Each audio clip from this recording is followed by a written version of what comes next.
Welcome to the Dork Forest. Jackie and her pals will never bore us. Shameless confessions about our obsession will make us laugh and smile. So let's explore the Dork Forest and dork out for a while. Hi, Jackie Cation here. You're listening to The Dork Forest. You know the websites, dorkforest.com, thedorkforest.com if you like a determiner. JackieCation.com has everything. Both of my podcasts, all of the stand-up stuff, the new album, links to YouTube, Instagram, TikTok, all the things. But so, I think, does dorkforest.com, where you can look at old videos of different shows. Anyway, if you want to support the show, tell people about the show, review it on iTunes, thumbs it up on Pandora or Spotify, wherever you listen to podcasts. I appreciate that. You can donate. You can donate monthly. PayPal lets you do that. You can also do my Venmo if you like. It's at Jackie Cation, absolutely everywhere. And my email address is jackie@jackiecation.com, and that's what the PayPal is. The PayPal link is on jackie.cation.com and dorkforest.com. And go to any of them. Thanks for listening. There's merch, there's stand-up, there's tour guide. You know, you can find out where I'm touring. This is getting long, so let's get into the show. Hey, Jackie Cation here. Here's the scoop, you guys. I'm in my garage. It's 99 degrees outside. Pete Mele, longtime listener, longtime fan. His wife, was that your wife? I probably should have asked. It was. That's your wife who just talked flowers because it's spring. And she has a new flower podcast she's going to do. And you have a podcast. And you're like, I wouldn't mind doing the Dork Forest. And I'm like, oh my gosh, attainable goal, my friend. So what is your podcast? My podcast is called Let's See What's Out There. It is ostensibly a Star Trek podcast, but we cover all nerd media. Oh, nerd media. Let's see what's out there. It's a great name. And is it at Let's See What's Out There on Twitter and all that? Or is it's at LSWOT Cast on Twitter, Instagram, and Facebook. It's an acronym, you guys. Why wouldn't it be? It's the Dork Forest. Yeah. Let's make it complicated. Let's see what's out there. Acronym, cast, Twitter, Instagram, all the things. Well played. But now this is where we were talking, and you were like, I like essentially the redheaded stepchild of the Star Trek franchise. And I was a redheaded stepchild, weirdly enough. And but I was it turns out I was liked as well.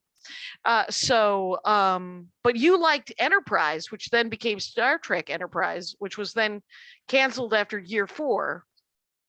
Yeah. Season 4. So that is a very, very narrow field of focus. I tried to watch it. It didn't take for me. And I love Scott Bakula. His name rhymes with Butt Cracula. I mean, there's absolutely no reason not to enjoy Scott Bakula. I loved Quantum Leap. So, okay. So talk to me about Enterprise. So Enterprise, I think, pound for pound, up until New Trek, which is like the stuff that came in the last 5 years, I'll say, pound for pound, Star Trek Enterprise is the best Roddenberry Star Trek out there. And I know that I'm splitting hairs there, right? Okay. And I want to say that Star Trek is a property that is all about infinite diversity and infinite combinations. Even if Gene Roddenberry came up with that thing to sell merch, but that's what it's about. And so, like, I know that there's a lot of people who like a lot of different things, and I don't want to be mean to anything. But, no. And you get to love Enterprise as much as anybody else loves Next Trek or Discovery or hates all of it, because but the Dork Forest is about how much you like something, and you genuinely liked Enterprise and Roddenberry. So do you think it's the most like original Trek? Is that what you mean by that? No, okay, so that's great. So what do I mean by Roddenberry Star Trek? I guess Roddenberry Star Trek in my mind is Star Trek that is about humanity overcoming its baser instincts to become and transcend something better, right? For the purpose of bettering the universe. And to be honest, I think that the original series often kind of failed in that because it had to abide by 1960s standards and mores. And so it got a little like hairy in there sometimes, right? Right. Like there's that classic TOS episode where Kirk is like railing against religious oppression, and then he goes, we don't need many gods, we're fine with just our one. And it was like, oh, you were so close. You were so close to making the right point. But it's like, yeah, but they had to say that because of what they would put on television in the 60s. Right, they're trying to advertise, and you're like, don't sell a pantheon. Anyway, right? It's hard to. Yeah, and so I think that Enterprise was really able to show us that sort of uplift of the human spirit and the human condition. And I will say that I did not watch it when it was out, which I think has a lot to do with my experience. And so, yeah, when it was coming out, I was in college and I was too busy drinking. Right. Sure. And yeah. But so I wait, got that so sort of out of my system. Right. So you have you watched the other Star Treks? So yeah, in 2011, I moved to Chicago for work. I worked with your friend Karen Kilgariff. Ooh, was that Oprah? Why do I think that was Oprah? Yeah. Okay. That was that Oprah Winfrey cable network thing. Yes. And Chip Pope, got to hang out with him. Laura House and I used to play Scrabble all the time. Anyway, nice. It was a fun job. All former. I haven't had Chip Pope on in a long time, so yeah, he could come back on the Dork Forest again. He's good people. Yeah, yeah, he's great. He's hilarious. But so I was in Chicago. I kind of knew no one. It was a new job, and all I had in my apartment was an internet connection on a laptop. And I was waiting for the wife and kids to come out. And so I had like 3 months there.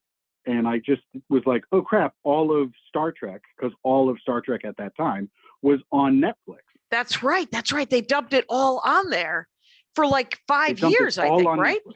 Yeah. Yeah.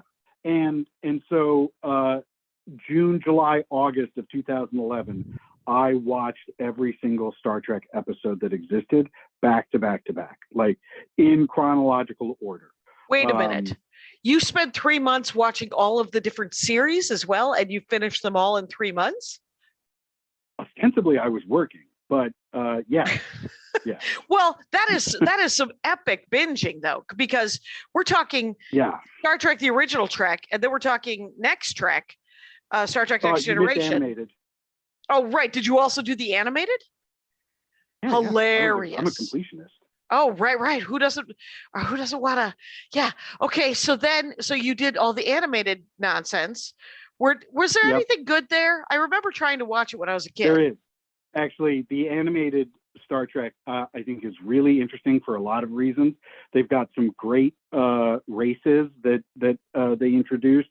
They've got a great episode about the devil, and the devil is like just an alien who is on a planet, and he's like, yeah, I'm just the devil. Guess why they hated me? Because I liked exploring and knowledge, right? And, it's amazing. Yeah, I like that episode a lot. Oh, that's hilarious.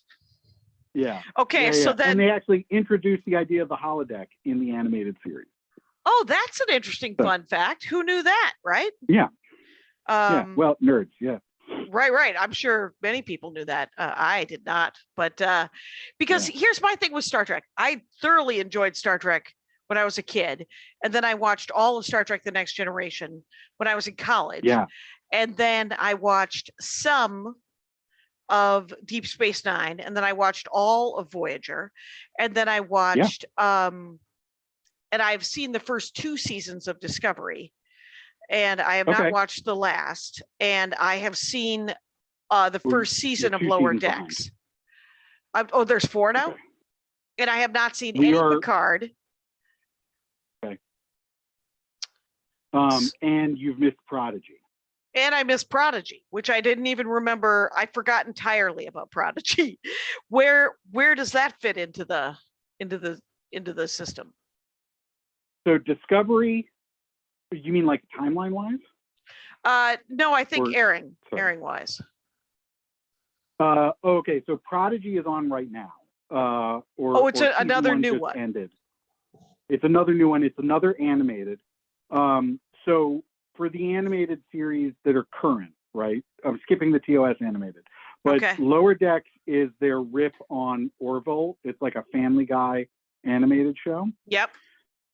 Prodigy is their kids animated show. It is geared towards 5 to 8 year olds, I think. Okay. And I'm saying that just because as I watch it, the worst thing about it is all of the Blue's Clues commercials that just air non-stop. It's like Blue's Clues commercial after Blue's Clues commercial. It will let you know who this is being written for. How is it, Prodigy? Is it pretty good? I love it. Prodigy, I think, is amazing. Okay. Prodigy has great Roddenberry themes in it, right? Like it's got that uplift to it. It's got the like bettering yourselves, self-exploration for right. The needs of the many outweighing the needs of the few, and occasionally the needs of the one outweighing the needs of the many. Right. That's all in Prodigy, and it's amazing. It's great. You got Janeway back. You got Chakotay back. You've got a reconstituted Odo and Uhura, like very briefly. Yeah. Spoiling stuff, but that's fine. And how many seasons of Prodigy is there? Is there a couple? So this was the first season. Okay. It started airing in the fall, and it's on Paramount. I think it was only like 8 episodes. It's on Paramount. Yeah. And I hear Picard's good. Picard is interesting. Okay. So I thought that like season 1 of Picard started so great, and then they I'll just file the spoiler horn here, right? Like I'm gonna talk I'll just all of these shows are at least 4 years old. So and none of Picard's only 2, but Picard's 2. Okay. And here's the thing about spoilers is that you can still watch them and you'll just all it'll be is just I see what he's saying, or I don't see what he's saying, or I like it anyway, and that's okay. Yeah. But I will put in the notes that this is a little spoilery. Yeah. With Picard, like Star Trek Picard season 1 would have been a near perfect show if they had let themselves kill Patrick Stewart at the end of it, right? And like they fake kill him, and then they basically triple blood him back, which is like it was so frustrating because they literally had like the funeral scene where he says goodbye. Yeah, and I was like, yes, this is beautiful, and then the credits did not roll, and then he was back, and I was like, no. You came so close. You should have killed him. Oh, you were so close. Right. You should have just let him die. Yeah. But yeah. Oh well. Yeah. Now let's go back to Enterprise though, which is 2001, I think, right? When that came out. Yeah. 2001, 2005. It started airing. Yeah. Because I remember seeing it. 2001. I remember seeing it on the last TV that was deep. Like I didn't have a flat screen TV. I remember seeing it on a very dense, wide television. And I watched it, and it was kind of Monster of the Week, right? The first season. So seasons 1 and 2 are very Monster of the Week. They try to have a little bit of like an undercurrent, a storyline about a time war. It is not great, right? Like, that is something like, weird. Issues. Yeah, that's weird about Star Trek. Sometimes it can take a season or 2 for them to find their feet, which doesn't feel. It usually only takes like half a season for other shows to really find their feet, but for Star Trek, it can sometimes. I remember Next Generation where I was just like, this is like season 3 till it got good. Yeah, like I can see that you're trying so, and I loved it from the get, but that's because I wanted to. I was predisposed to want to love it. So Star Trek Enterprise had that same issue, or Enterprise as it was called? Enterprise kind of has that same issue. I think they had two things in there that really make it difficult for people to watch. And one is that they insist on putting people in their underwear for like entire episodes. Just dudes, ladies in their underwear, and they're there's like a weird sex scene, isn't there, in the first episode? Oh, there's so many weird sex scenes throughout the run. Yeah. Never with Scott Bakula either, but that's my own. Right. Yeah. Oh no, wait. There is one with Scott Bakula. Never mind. Okay, but just one. And the thing is if he's going to be Picard, like if he's going to be Kirk, they're out of stick him in a float tube and spin him around, and the elevator. Basically, half the senior staff on that show you've seen in their underwear, and you've seen them rubbing biogel on each other to decontaminate. And it's like, oh, come on. I get it. But I see what you're doing. Yeah. And then season 3, they tried to process the September 11th terrorist attacks. Oh my God. Yeah. And what I can tell you is that they handled it in a very, very Star Trek way, which means that by the end, they come to understand why the enemy did what the enemy did, and they make friends with the enemy. And I can tell you that I think in 2003, Americans did not want to hear that, and they didn't want to make friends with the enemy, and they were still quite mad. And so, holy smokes! And you watched this in 2011 when you're like, I watched it in 2011.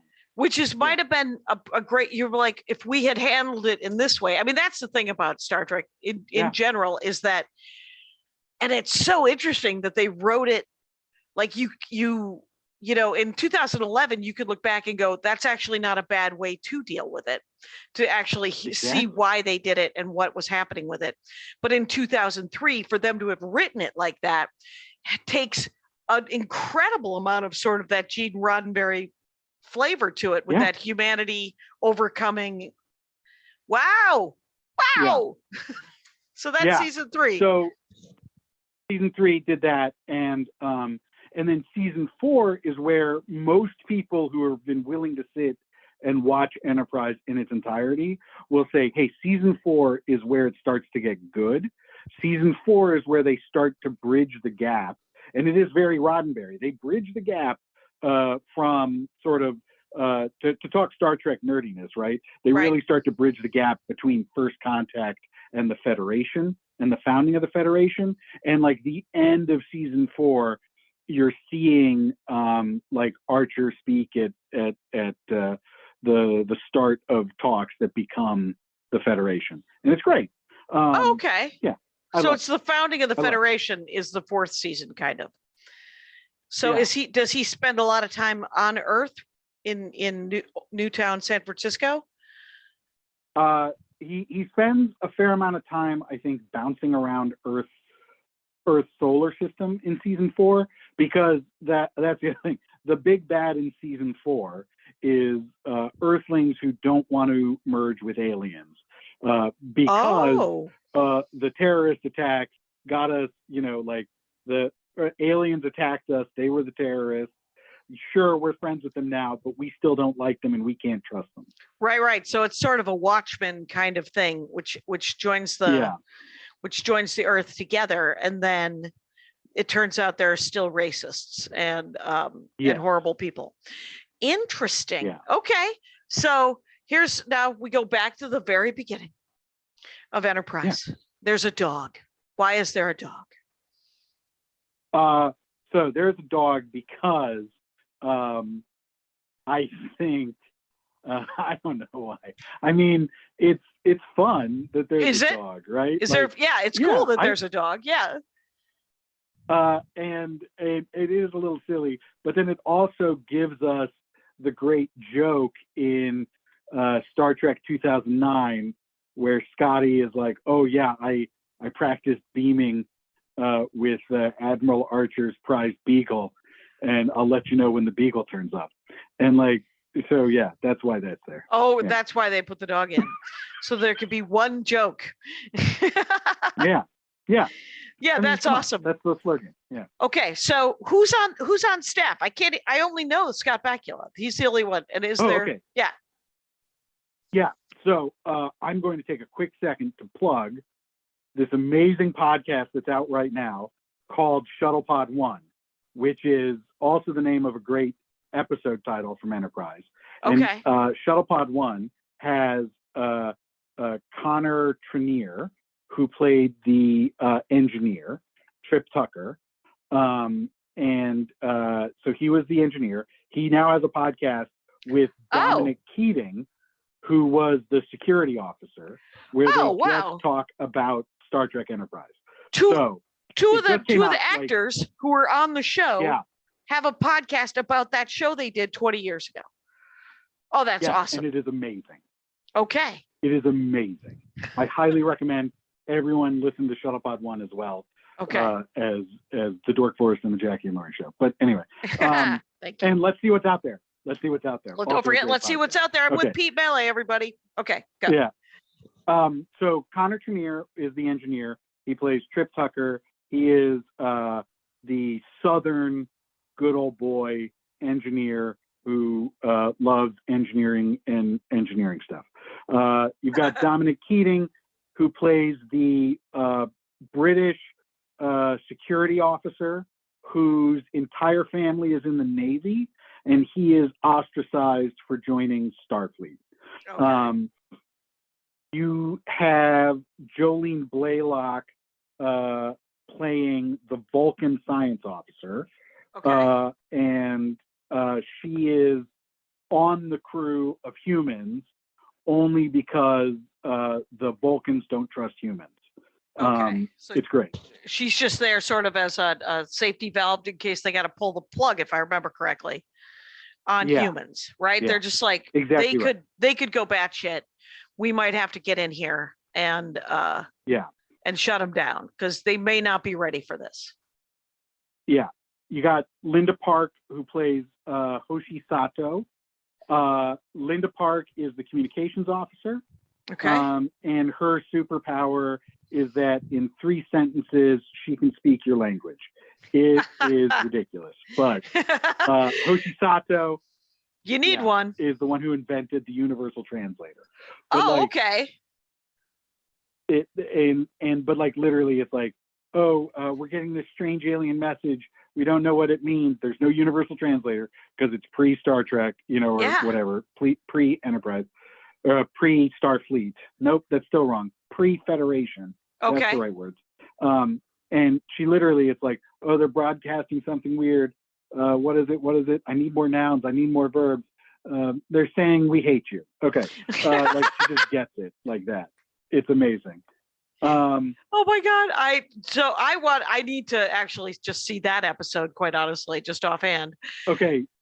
So there is an episode where they meet the Romulans. Okay. And it like every once in a while I'll just wake up in a dead sweat because I'll be like, how did that work? Because they're like, a mine hits the ship, blows up. Oh, it's terrible. And then they're like, what's this message coming in? And she's like, it's just on repeat. It's a message from something called the Romulans. And then the Jolene Blaylock, the Vulcan, says it's pronounced Romulan. And I'm like, wait a second, it's an audio message. Yes. He should have known how to say Oh my God. Oh, that's hilarious. Wouldn't have changed. Anyway. That is hilarious. And only caught by nerds. Much like, if I might digress briefly, the Morbius trailer for Morbius that he keeps saying. No, well, the trailer is Morbius is, of course, some sort of vampire-y superhero, right? Yeah. Or supervillain, between the two. And it's a Sony guy. And he has what he keeps initially, the first trailer said that he had sonar. The subsequent trailers, he keeps saying, I have some sort of bat radar. I want to stab them with a pen. Nerds, no sonar. Nerds, it'll be fine. It'll be fine. Bat radar. That's sonar, you doof. What are you doing? Oh my God. Amazing. Every time I hear bat radar, I just want to throw my telephone. Anyway. That's amazing. Yeah. Wait, I got 2 more to do in the main cast. Please. Okay. John Billingsley, amazing character actor John Billingsley, plays the alien doctor on the ship. And his whole gimmick is that he doesn't use machines. He uses animals whenever possible. So it's like, you have a wound, put this slug on it. It'll seal the wound, right? Okay. Oh, you have a headache? Or you got bloodworms? Let the leeches suck it out of your blood. It's nuts. Anyway. Oh, that is nuts. And then, how does he interact with the dog? Oh, and he doesn't sleep. He doesn't sleep. He only sleeps 6 days out of the year. Oh my God! Of course he does. Actually, the dog almost dies on a couple of occasions. Yeah. Oh. And no dogs are killed. Fox has to save the dog. Yeah. More times than you would care for. Yeah. Homeward bound, you guys. He's Shadow's coming over the hill. Shadow's coming over the hill. It's okay, you guys. He's coming back. Mm-hmm. And then Anthony Montgomery plays Travis Mayweather, the what's it called? Pilot, right, for the ship. Okay. And his deal is that his family is the space equivalent of long haul truckers, because at warp 1 or warp 2, it takes 6-7 years to get outside the galaxy, right? Yep. But trade still has to happen. So these guys are like born and raised on these ships. Okay. Anthony Montgomery leaves that family life to join Starfleet. And so he's there. Yeah. Is he? And he's just the pilot, right? Like there's no. It's Star Trek piloting, right? There's no interface with the computer. There's no headset kind of interface. It's literally no. It's all. It's all. Boom, boom, boom. Yeah. Hands on. Yeah. Hands on. Yeah. Any children? He has this great scene. Let's hear the great scene. No kids. He's got a great scene where he has to figure out how to pilot a alien spaceship that's designed for insectoids with like 8 arms. Oh, right. And so that's Oh, that sounds like an excellent episode. Little Twister, little bringing Twister into the mix. And so no children. I said no kids. Except Connor Trenier, over the course of 4 seasons, does father 2 children with aliens. Like I said, there's a lot of time in his underwear. And neither of those children definitely get the Alex treatment from Star Trek Next Generation, Worf's kid. Okay. Where it's like, this is my child. No mention for the rest of the series. Right. Wait, we've got an episode. Remember the child. Remember the child. But, he's in the nursery. Like, yeah. Actually, one of those kids you never see again. Oh, really? Yeah. Well, because the other alien gets custody. That's the alien race where the men bear the child. So Connor Trenier, the human man, gets pregnant with an alien fetus. Sure. Gives birth to it, and then the other alien is like, "Oh, well, that's mine now. Thank you, goodbye," and goes away. And then, do we learn about sexism? Do we learn? Okay. Yes. Yeah. There's a lot of you see, Timmy, sexism is bad.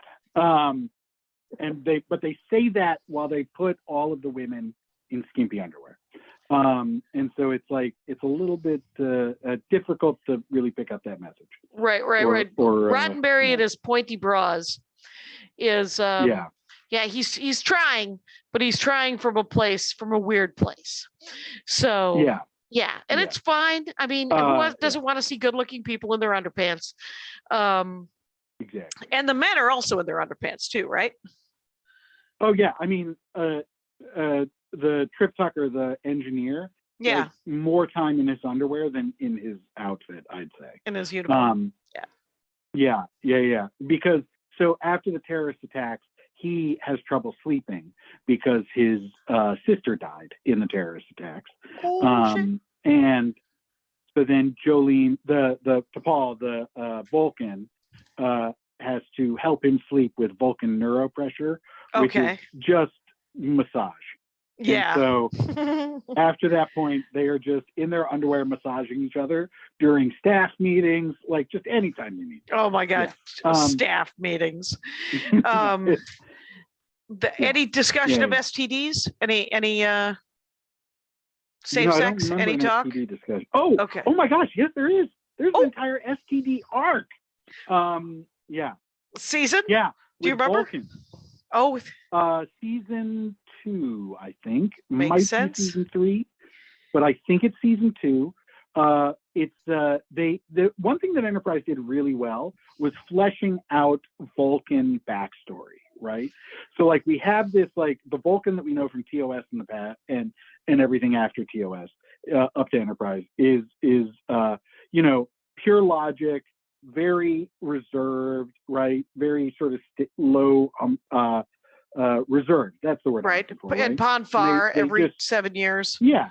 Yep. Ponfar every 7 years, which gets a little crazy, but they don't like to talk about it. Enterprise is like, no. Vulcans, and that's the other thing, is like every once in a while, Trek will be like, well, look, Vulcans have emotions, right, that are much more powerful than humans, but they've learned how to control them. In Enterprise, Vulcans have not really learned how to control them. And so like they show you like, oh, we've learned how to control this. We're pure logic and reason.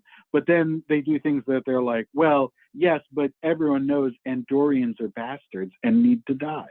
And it's like, well, right? But, and so then it's 100 years before Spock, right?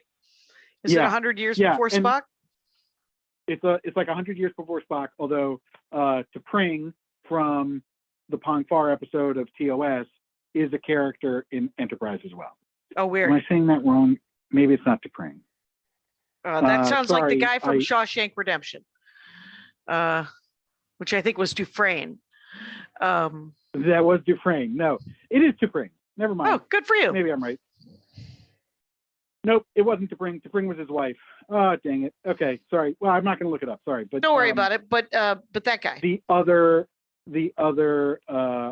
Vulcan. T'Pau. There we go. Okay, never mind.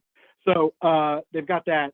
They also like in Enterprise, Vulcan mind melding is something that only perverts do, and so normal Vulcans look down on it.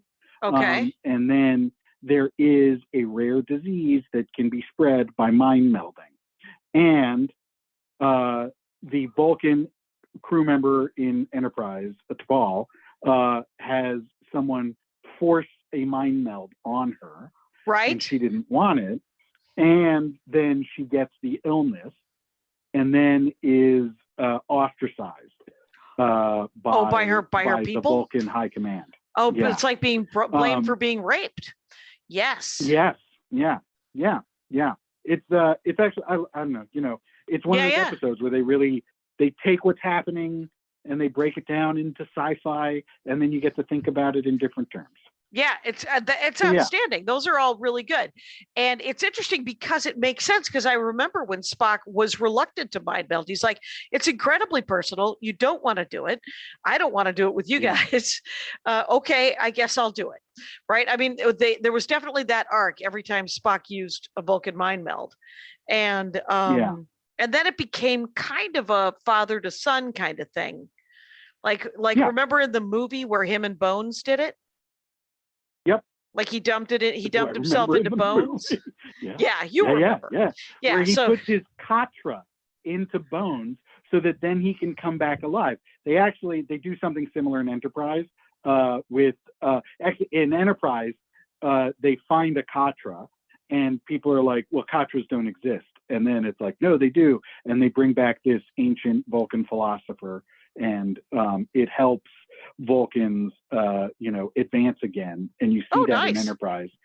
And they've got this great line in Enterprise, which is like, the reason that the Vulcans are so afraid of humans is because Vulcans have been struggling with bettering themselves for thousands of years, and they've still not got it right. Whereas humans, in 100 years, go from, I don't know, timeline gets a little screwy here depending on what Star Trek you're talking about. Sure. But like, basically, supposedly in 1999, we have the, the eugenics wars, which is where Khan, Noonien Singh comes up, right? And then by 2063, you've got First Contact. So Okay.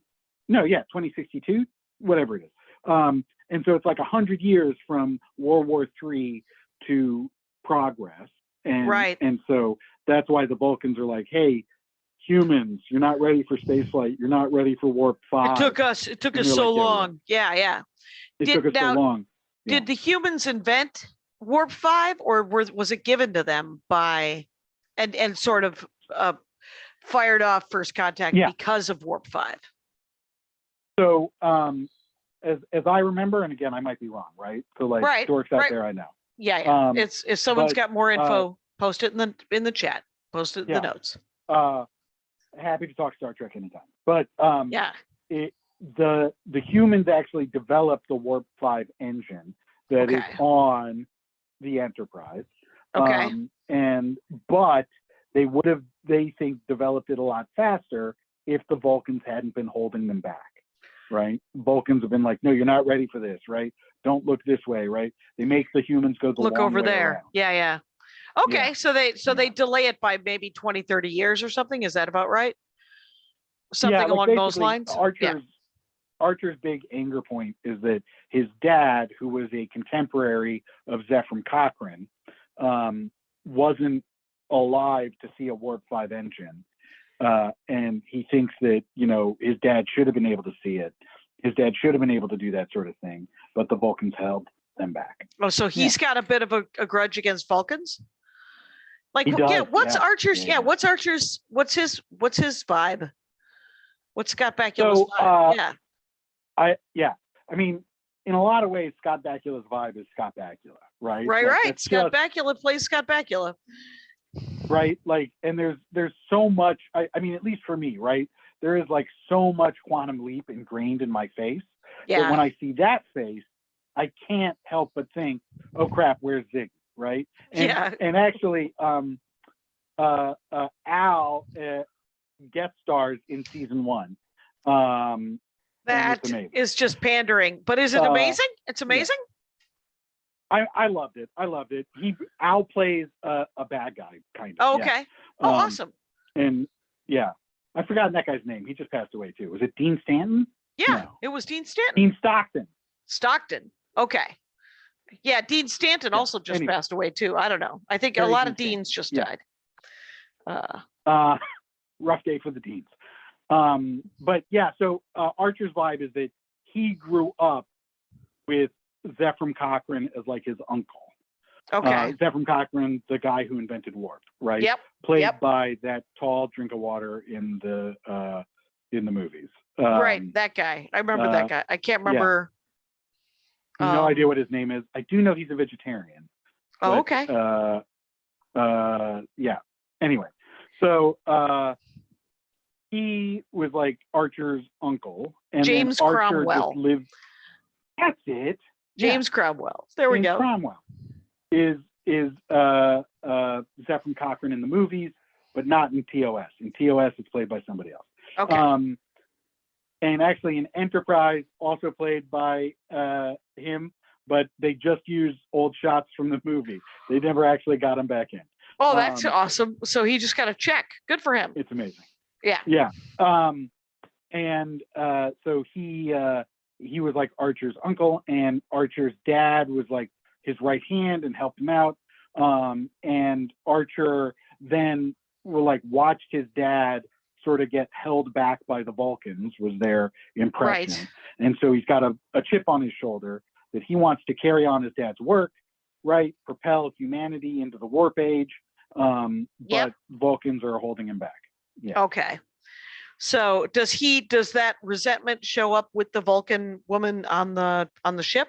Yes, in about 2.5 episodes, it shows up, and then they get over it real quick. He loves water polo. Oh, interesting. He loves his dog. Okay. And that's why he brought the dog. That's why he brought the dog, and he likes to camp and hike, and they sort of mess around with like trying to have the Vulcan be his love interest for like a couple of episodes. Right. And then they're like, nah, I don't know, it doesn't quite work. And so then they made the Vulcan and the engineer love interest, with like a lot of will they won't they until they have a kid in season 4. And then all right. And so that's like Archer, I think, has like 1 or 2 quite romantic interludes, but then they always turn out really bad.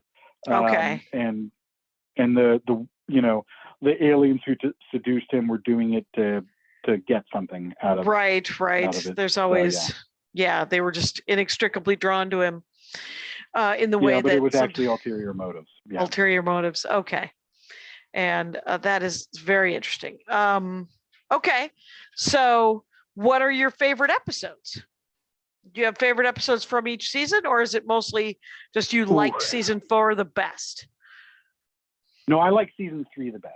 Okay. I like the terrorist. The 9/11. It's called the parable. Zindi plot. Okay. Yeah. It's the Zindi. The Zindi are actually really interesting. The Zindi were a planet where 5 races achieve sentience at about the same time. Yeah. So you've got humanoids, primates who, are like Planet of the Apes people, insectoids that are all CG insect like crickets. You've got reptilians who are like big angry lizards. And then you've got the aquatics that are whales with thumbs. All right. And live in the water. Mm-hmm. And then you've also got the avians. Now, the avians died out before the show, so you only ever see, I think, a skull of an avian. But the avians dying out led the Zindi to believe that they needed to come together as a planet, all 4 races, and work together. Mm-hmm. Mm-hmm. And then people from the future come and tell the Zindi that the race that's going to destroy all of the Zindi races are called the humans, and they live on planet Earth, and go get them. And that's what happens. Oh, shit. Yeah. That's season 3. So the Zindi, that's season 3. So season 2 ends. Yeah. I think I've got this right. The very last shot of season 2 is a laser beam cutting a swath of Earth from Florida to Venezuela and just obliterating it.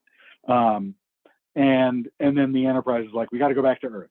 And they go back to Earth. And then season 3 starts where they're like, yes, we found this creature in this thing. We think this was a test run. Why you would do a test run on your actual target, I have no idea. Right. They did. And then they go and they're like, okay, so we need to find the Zindi. The Zindi live in this area of space that no one can really explore because it's got these. You watch Deep Space Nine a little bit or no? Yeah, yeah. It's like the Badlands but worse. Okay. And so then that's where they live. And so then all of season 3 is Enterprise bouncing around the expanse is what it's called. Trying to get in. Find the Zindi. yeah. Just sort of doing an end They around. get in. They get in. Yeah. They get in, but then they have to find the Zindi. So they have to work with all these new people and cultures, and yet somehow they still keep bumping into Vulcans. It's weird, but they get there, and the whole thing is that the expanse is actually the way it is because this other alien race from a different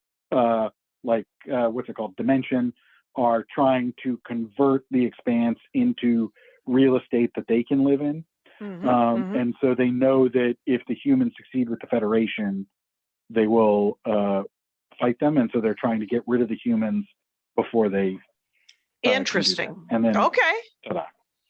That is fascinating. Yeah. So Right. So that's season 3. That's this whole try to figure out why they did it. And so I really love season 3. I think that it's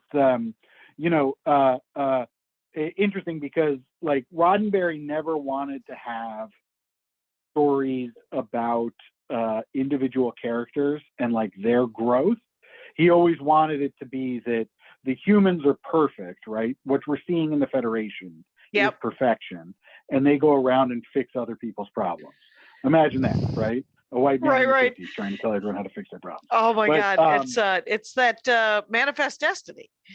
He literally, Gene Roddenberry had internalized manifest destiny, but then he got writers who were like, we aren't perfect. Yeah. DC Fontana, right? Anyway, it was great. I'm forgetting so many names here, but no worries. Everybody else is yelling. And fine. Yeah. Then in like Next Generation, Berman, Pillar, I don't know, Jerry Ryan, lots of people, Braga, right? All these people were like, look, we can tell great stories about, character development, right? You got to see Worf really develop and deal with his family and stuff like that.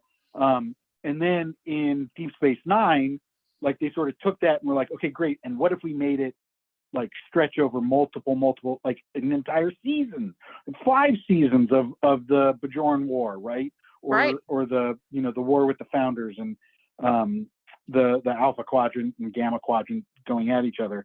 But then I still feel like in Deep Space Nine, especially, they would go at it and then they would just drop it. And then they would come back and be like, all right, no, this thing, right? Star Trek Enterprise season 3, episode to episode. Some of them, granted, like very slightly, but each one tries to progress the main storyline little by little. Okay. And it takes turns, and it's not like A block plus B block equals C, right? They do different things. They explore different things inside of there. And not only do they like develop personal stories, right? With Trip dealing with his sister's death, to Paul and Trip, sort of becoming a couple. But then you also deal with like Archer, the admiral, who like set out with these very lofty goals, then being like, oh crap, I've got to sacrifice part of me and my morals to achieve a greater goal. And so like I know that Voyager did that a little bit. And I know that Deep Space Nine did it in like one episode, couple episodes, whatever.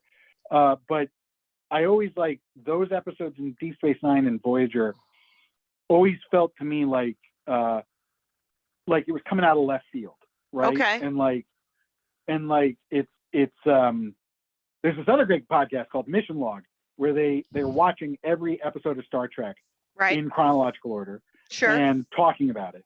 Yep. And Gene Roddenberry's son is the executive producer of that podcast. Wow. But they talk about like their problem is when characters are gumbied, right? Which means they just bend them in any which way they want, right? Yeah. And that's like how I feel it's been handled in other Star Treks when a character has to go against their morals. It's like, well, we're going to bend him this way for this episode. Next week, he's going to be back to what you know. Don't worry. And they don't do that in Enterprise. He keeps the flaw. I mean, he doesn't keep making mistakes, but I think that like with Archer, you see him haunted more as that season goes on. Okay. And like he deals with it more and more. And like the first time he puts someone in an airlock and threatens to blast them out of the airlock, you're kind of like, oh, that was weird, right? But then like by the end of the episode, when he's like ready to kill an innocent child, you're like, oh, he deals with it for a scene, you know? Yeah. And you're like, so for me, I was like, I saw the progression. Okay. And I got it. I don't know that it works for everyone, but I think that they dealt with it much better than that's fascinating. And right, sort of the way that the psychology of being in that position actually would affect you, and they write it into the show, which is kind of amazing. Yeah. And so Yeah. what about season 4? It's the last season. Do they know it's the last season going in? Or do they just have to I end don't it? think they did. Okay. I think that they weren't, when they started the season, they weren't expecting it to be the last season. I've read interviews and stuff that say that they were planning out other future arcs. Right. They did do a big shift in the executive side of the show into season 4, and so they brought in this guy called Manny Koto, and they're like, oh, Manny Koto's turned the show around. But then Enterprise has the worst ending of any Star Trek. Oh, really? That I know of. Okay, because it just had to end too quick, and they couldn't plan for it, or there was some trouble. What was it? The very last episode of Star Trek Enterprise is akin to a Newhart episode, like the end of Newhart, where they're like, it was all a dream. The very last episode of Enterprise is actually a continuation of a Star Trek The Next Generation episode. Right. Where then you discover that what you're watching is Riker holo playing being a member of the Enterprise and XO1. Wow. Wait, I think I vaguely heard about that, and it does seem lame. And it doesn't land well. They kill off a major character. Right. And then they're just sort of like, the end? The end? And question mark. Yeah. And like, honestly, the end is like, it's like, and they got to Earth and formed the Federation. Oh my God. How was the second to last? Can you remember the second to last episode? Was it, did it have any kind of potential? So everyone really loves 2 episodes from season 4. Okay. That were near the end, but I hate them. They were not your favorites. Okay. I viscerally hate mirror universe episodes. Oh, well, then you must not have enjoyed another version of Star Trek. Mirror universe with people with goatees, not your idea of a good time? Okay. Yeah, so in TOS, the first time they do it, I'm like, fine, right? I get what you're trying to do. That was a very poignant message. Thank you very much. Goodbye. And then leave your card at the door. Thank you. Okay. Yeah, so I won't call. Deep Space Nine then was like, we got to fill some episodes. You know what's fun? Letting people put on goatees. Go get them, boys, right? And then it's like, hang on a second. Can we just for 1 minute think this through logically? Why would the Terran Empire be at Bajor with a Bajoran, a human, a Klingon, right? Although the first one was before Worf joined, whatever, right? And like, it's like they have to cram it in so hard with crowbars to make it work. I was like, please stop. And then they're like, nope. Let's do this like 5 more times in DS9. And I was like, please, for the love of God, never do this again. But they kept doing it. And then everyone loves 2 episodes at the very end of season 4 of Enterprise, where they did the mirror universe, but it was the start of the mirror universe. Okay. Yeah, it's a 2-parter. Okay. And it also ties into an old TOS episode with like some time travel stuff in it. And so in that one, I think they actually go on Kirk's Enterprise, and it's like CGI, but they're mirror universe and blah blah blah. Some people love it. I like mirror universe, makes my skin crawl. Okay. It just makes me so nerd angry. Right, because it's not a device that you're like, okay. I have that same problem sometimes with time machines and immortality. Oh yeah. Yeah. Time machines and immortality will sometimes weirdly enough just make me react in a way I'm like, nope. I want no part of whatever's happening here. So but so we're almost at an hour here, my friend. So what about, right? And so what about, so I am, by the way, talking to Pete Mele, and he has a podcast called Let's See What's Out There, LSWOT cast is the acronym handle on Instagram and Twitter and all the things. So, but what, is there anything that you would have, like, did you write any kind of a one shot in your head? Was there anything that you were like, if there could be more, like if you were going to play imagination and end up on the Enterprise, was there anything that you would have wanted to have an interaction with these guys and just go, come on, Archer, let's go get them? And like, would you have, I love it. Well, I mean, Enterprise did sort of everything, right? Which is another reason that people hate it. They think it broke the timeline and like messed stuff up all over the place. And I really firmly disagree with that one because, like, you know, they say like, well, we didn't meet Romulans until Kirk. And it's like, yep, in Enterprise, they didn't actually meet the Romulans. They just heard about them. Yeah. Right. Like there was no meeting really. So that works. They have Ferengis show up in Enterprise. And it's like, wait a second, we didn't know about Ferengis. And it's like, yes, but the way the Ferengis show up is they put everyone to sleep and rob the ship and then disappear, right? So like, okay, nobody really knew what they were there. It works. They've got the Borg in Enterprise, and everyone's like, how could you have the Borg in Enterprise when the Borg didn't show up till Next Generation? And you have to go, well, hold on a second. In First Contact, the Borg traveled back in time. And so, yes, there were Borg on Earth at the time of Enterprise, because of the movie First Contact. So I think that they did it really well. One of my favorite arcs is they show you Brent Spiner playing Soong's ancestor, who is all into genetic engineering.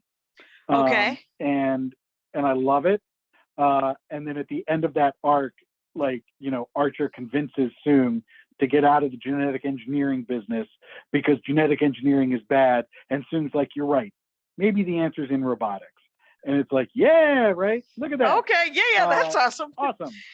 Yeah. So you got to be a fly on the wall. Yeah. Go ahead. Yeah.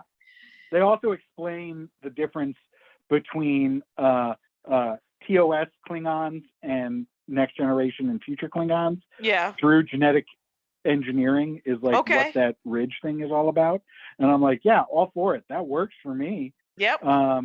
And so honestly, like, I really think that the writers, what I feel like is in Enterprise, the writers for the Enterprise really had a deep love for Star Trek that came before.